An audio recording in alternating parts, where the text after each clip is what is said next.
భావ ప్రకటన స్వేచ్ఛ అనేటటువంటిది ప్రతి ఒక్కళ్ళకు ఉంటుంది. అది పేపర్‌కి ఎక్కువ ఉంటది. సరే ప్రస్తుతానికి మన చేతిలో ఉన్న పవర్స్‌తో ఒక తొక్కుతున్నాం. ఎమ్మెల్యేల శిక్షణా తరగతుల పేరుతో డబ్బులు తగలేశారు అంటూ సాక్షి ఒక కథనాన్ని ప్రొజెక్ట్ చేసింది. అది సభా హక్కులకి ఉల్లంఘన అన్నటువంటిది అటు రఘురామకృష్ణరాజు, ఇటు అయ్యన్న పాత్రుడు ఇద్దరు కూడా జగన్ అంటే తీవ్ర ద్వేషంతో ఉన్నారు కాబట్టి స్పీకర్, డిప్యూటీ స్పీకర్ ప్లస్ ఈ వార్త అయాచితంగా కలిసొచ్చింది. దాన్ని బేస్ చేసుకుని లీగల్ నోటీస్ ఇదే శాసనసభ పక్షం తరపున ధిక్కరణ నోటీస్ ఇచ్చారు. ఇది శాసనసభ వ్యవహారాల ధిక్కరణకు సంబంధించి. దాని కింద ఎవరైనా వెళ్ళి వివరణ ఇవ్వాలి. క్రమశిక్షణ సంఘం ఉంటుంది, దాని తరపున ఏదైతే సభా హక్కుల సంఘం వాళ్ళ ముందు వెళ్ళి వివరణ ఇచ్చుకోవాలి. ఇదంతా నడుస్తుంది. అయితే శిక్షించే అధికారం స్పీకర్కి ఉంటుంది.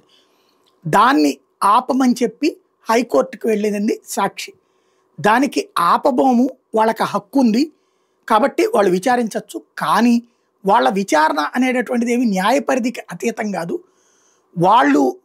వాళ్ళే మధ్యలోనే విత్డ్రా చేసుకోవచ్చు వాళ్ళ ఆరోపణ, లేదా వాళ్ళు దానికి మించి వెళ్ళినప్పుడు మీరు అప్పుడు కోర్టుకి రండి, ఇప్పటికి అయితే మేము జోక్యం చేసుకుని వాళ్ళ విచారణని ఆపబోము అని తేల్చి చెప్పింది న్యాయస్థానం.